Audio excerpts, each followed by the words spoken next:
Hello YouTubes. So quick video on adjusting the valves on the V85. I looked online and didn't see anything specifically for the V85, so I thought I'd post some of my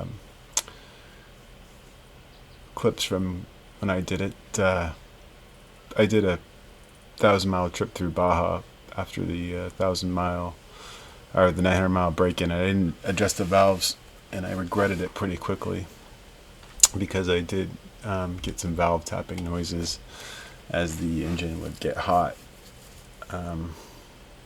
in some of the slower dirt roads I was on. So anyway, here's a quick video. Hopefully this helps some people. You can use the service manual on Cadre. I think it's called cadrecycle.com, or you can just Google V85 service manual, and there's a few steps on there, but it's not very intuitive. So I thought I'd add some color commentary here. And for the most part, it's pretty easy.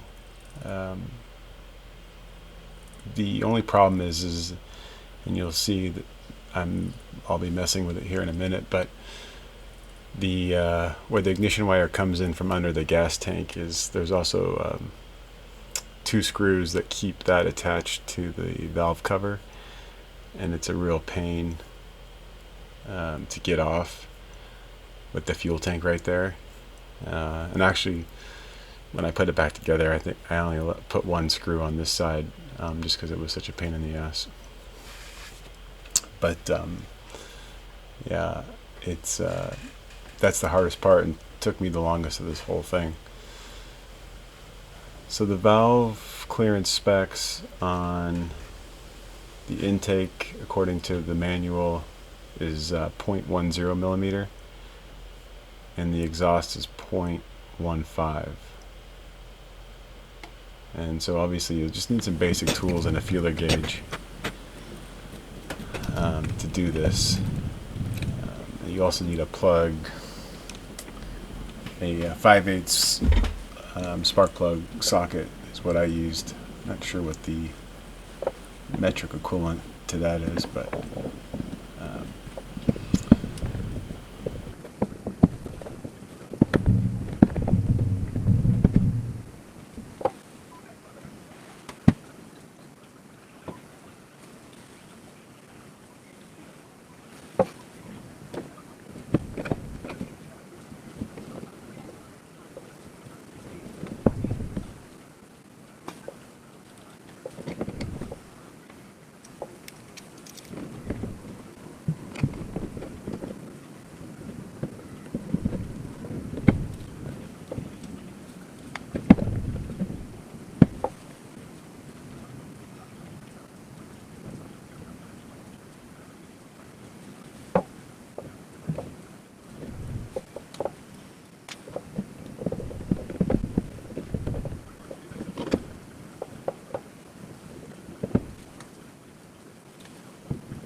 so here you can see up close how that wire attaches to the top of the valve cover. It's two tiny 3 or 4 millimeter, I think it's 4 millimeter Allens right there, and you can actually pop it out of there, the wire out of there, but I just didn't. It was so tight, and I didn't want to get the I didn't want to jab the screwdriver into the wire and risk shredding my ignition wire. So I opted to unscrew those 2 screws and then screw it back in as I brought it in. But I ended up wasting like 25 minutes on this side. The other side is easier. So as you can see, things are pretty clean under there. The bike only has 2,000 miles on it now. And the first oil change has been done.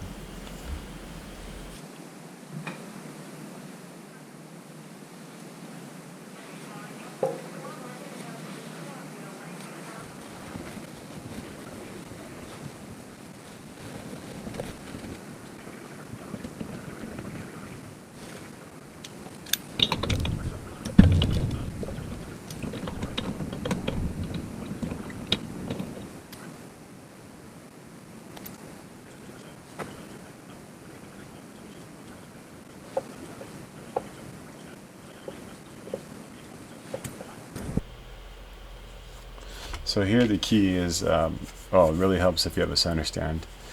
I'm actually not sure how you would do this without a center stand, because there's not really any place to jack the bike up. Underneath you have those exhaust pipes, and I guess maybe remove the heat shielding, and you could get a block of wood on the oil pan, but even with those heat sinks it'd be pretty sketch. So anyway, you put the bike in, I use second gear, and you spin the rear tire until you get your cylinder at top dead center, and you put I used a metal dowel, as you can see, but I definitely recommend trying to use something wood. If you the alignment through the spark plug hole isn't perfect, where it goes into the top of the cylinder head chamber, and you could easily scratch the top of your piston or the threads where the spark plug goes. So I definitely recommend wood if you had it, but I didn't have it, and I was just being extra careful. And then if you could save that piece of wood and mark the dowel that you use so you knew when you were at top dead center. But for me, it was a lot of spinning and trying to figure out what it was. I have it marked now, so I know next time, but that would save a lot of time for your next time around.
So going back together, it's pretty much reverse. The only thing I did is the valve cover gasket is a rubber gasket. I just put a light coat of oil on that,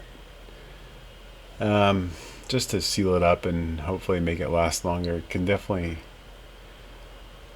probably last 2 or 3 valve adjustments before you'd have to replace it, but I'm hoping the little oil on it makes it last longer. The top part of the valve cover that gets the least amount of oil, that was pretty dry up there as far as the gasket goes. So that's it. Hopefully this helps somebody, and